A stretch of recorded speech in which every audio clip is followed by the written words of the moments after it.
Hindi naman po kailangang i-vilify pa si Pastor Kibuloy. Kasi dati nang nasira yung kanyang pangalan kahit nung wala pa siyang kaso rito sa Pilipinas. Kasi sa Amerika pa lang po, sira na. May kaso siya sa FBI. Tama? At ang tama niyang dapat na gawin ay harapin yung kanyang asunto.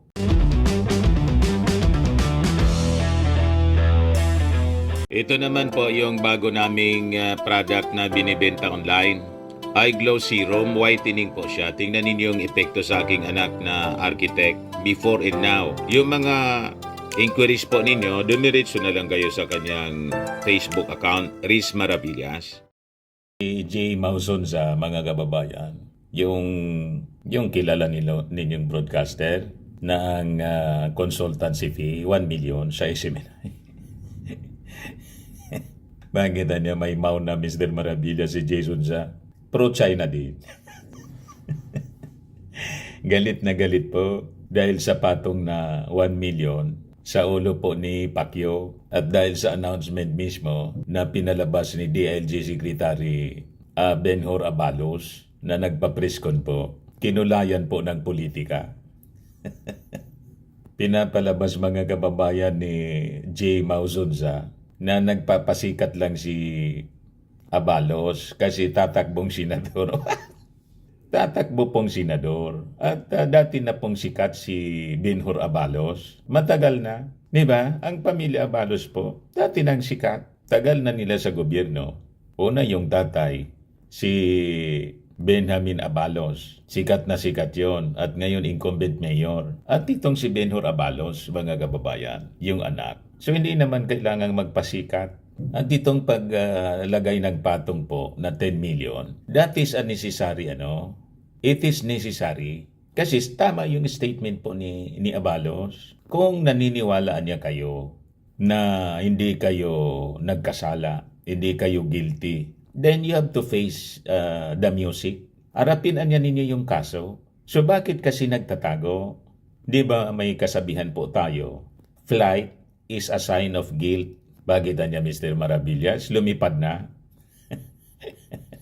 Hindi naman siguro mga kababayan lumipad kasi nababantayan po yung mga airports natin. Mahigpit yung pagbabantay ng ating mga authorities. Ang ibig sabihin natin ng flight, yung pagtatago po, umiwas sa batas. Pag umiiwas ka sa batas, ayaw mong harapin ang mga asunto. Ang ibig sabihin niyan, that is a sign of guilt. Tingnan ninyo yung mga Marcoses po. Inarap nila, hindi sila tumakas. Inarap nila yung 938 cases all throughout the world.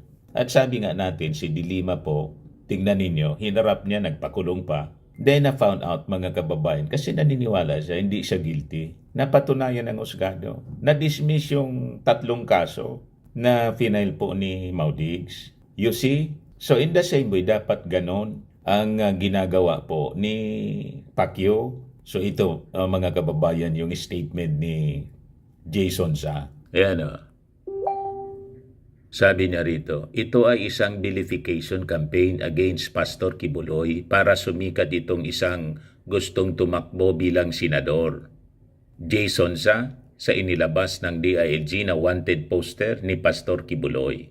Maliwanag pa niya sa sikat ng araw yan, pari-parihong istorya, word for word, verbatim yung mga nilalabas, or verbatim yung mga inilalabas na istorya sa mga dyaryo, radyo at telebisyon. So hindi pwedeng enterprise story ito. Iisa ang picture na ginagamit, iisa ang poster na ginagamit. Siyempre ganun. Kailangan iba-ibang picture. Para yan sa pagkandidato mga kababayan for immediate recall, madaling matandaan yung mukha, dapat iisa lang. Isang tingin mo pa lang, alam mo na, hindi yung iba-ibang picture ang gagamitin. Dapat isa lang. So anong problema niyo doon? Di ba? So ito ay isang vilification campaign against Pastor Kibuloy para sumikat itong gustong tumakbo bilang senador. Hindi naman po kailangang i-vilify pa si Pastor Kibuloy. Kasi dati nang nasira yung kanyang pangalan kahit nung wala pa siyang kaso rito sa Pilipinas. Kasi sa Amerika pa lang po, sira na. May kaso siya sa FBI. Tama? At ang tama niyang dapat na gawin ay harapin yung kanyang asunto para yung sinasabing paninira sa kanya, maitama po, malinis yung kanyang pangalan. Pero habang siyang nagtatago, iniiwasan niyang sagutin yung mga kaso, be it in court or in the Senate or in Congress, maniniwala yung tao na yung mga mamamayang Filipino, maniniwala na talagang guilty siya. Kasi kung hindi guilty ang tao, tulad ng ating Pangulong Bongbong Marcos, pamilya Marcoses at si Dilima, kailangang harapin. Sila inarap nila eh. O ngayon, nalinis yung pangalan ng mga Marcoses, so nakabalik sila sa posisyon. Di ba? And I think si Dilima, pag tumakbong senador, baka iboto po manalong muli sa pagkasenador. Kasi napatunayan niya in court, nagawa-gawa man lang talaga pala ni Maudigs yung kasong final sa kanya. Tama? Itong si Jason sa tumanda ng broadcaster, imbes gumanda yung pananaw sa buhay, naging liko. Di ba? So sabi niya rito, na hanggang ngayon, hindi pa niya maipaliwanag ang kapal-kapakanang kunwari ay na checkpoint na drugs na bilyon-bilyon kuno, na hanggang ngayon hindi pa malinaw kung nasaan na ang driver at saan na tinago. Mukhang ito rin yung tao na mastermind doon sa illegal raids na ginawa sa KOGC Properties, sabi po ni Jason sa. Ano naman kung halimbawa utos yun ni DILG Secretary Binor Abalos, yung raid. Itama naman po na dapat mga ilang batalyon ang ni-raid po, Kingdom. Tama? Baliktad nga yung nangyari doon eh. Yung mga pulis, yung binumba ng tubig, saan ka nakakita noon? Na yung raiding team, binubumba po ng bombero na pag-ari yata yun ni Pacquiao.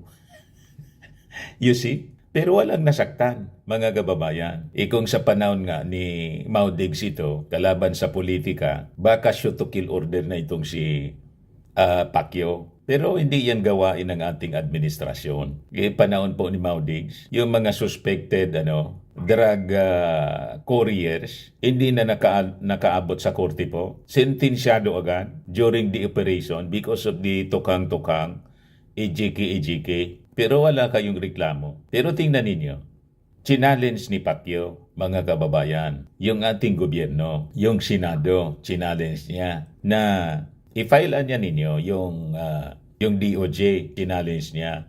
I-filean niya ninyo yung kaso sa korte. Pero dyan na niya sa Senado. Hindi ako mag-attend kasi hindi man na niya yan yung proper forum.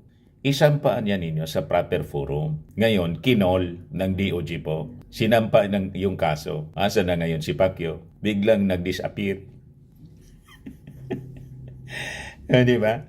Mga kababayan, yan ang masama sa inyo. Pero gusto ninyong malinis. Sino man ang maglilinis niyan kung hindi usgado? At hindi malilinis ang kanyang pangalan pag hindi siya sumuko. So magiging puganti siya. And in fact, declared na siya as fugitive from justice, mga kababayan. Pinag-aabol ng batas. Pati nga si, pwedeng pinag-aaralan na po yung kaso. Si Maudigs, kasi nagsabi siya. Alam niya daw kung nasaan si Pacquiao. Pero anya secret. O ngayon, nag-react yung PNP. Hindi niya maaari ang ganyan. That is obstruction of justice, sabi ni PNP Director General Marbil. Sabi po ni Abalos, ang batas niya ay batas. Abalos urges Kibuloy to surrender. In a press conference with the Philippine National Police, Monday, July 8, Abalos said, private citizens have pulled a 10 million pesos reward for anyone who can provide information leading to the arrest of Kibuloy, who is wanted for sexual abuse and human trafficking. His co-accused, Crescente Paulin, and Ingrid Cañada, Silvia Simanes, and Jacqueline Roy each have 1 million pesos bounty. So bali 15 million po ang nakapatong sa kanila. 10 million kay Pacquiao, tig-1,000,000 sa sino mang makapagturo sa mga kasama ni Pacquiao. Kung talagang wala po kayong kasalanan, Pastor, mariyon tayong tinatawag na korte. Sumurrender na lang po tayo para matapos na po ito. Harapin na po natin ang akusasyon kamukha ng ginawa ng ibang ordinaryong tao. Dapat ganon ang mangyari. Pero sa nangyayaring ito, parang tinatapakan ang sistema ng pamahalaan. Parang niyuyurakan magsiserve ka ng waran para ikaw na pa ang masama, hindi ba? Basta, simple lang. Ang batas ay batas. Ang may kasalanan, mananagot. At iyan ang gagawin namin, Pastor Kibuloy. Tapos, sasabihin ni Jason sa mga kababayan, pasikat lang daw po. Nagtatrabaho yung tao. Pag hindi magtrabaho ng maayos si Binor Abalos, titirahin ninyo. Lalo kung hindi ninyo kaalyado ang akusado. Sasabihin ninyo pabaya sa trabaho. Ngayon na nagtatrabaho, kaalyado ninyo yung hinahabol, ang tawag ninyo pasikat. What? Sana lang po lulugar yung ating mga authorities. Pagkatapos dumipensa ngayon yung mga kaalyado ni Mau Diggs. Kesyo, joke lang daw yung sinabi ni Mau Diggs. Ni Mau Diggs mga kababayan na alam niya kung nasaan si Pacquiao. Kaya lang secret. Kasi nga, gustong kasuhan ng PNP si Mau Diggs.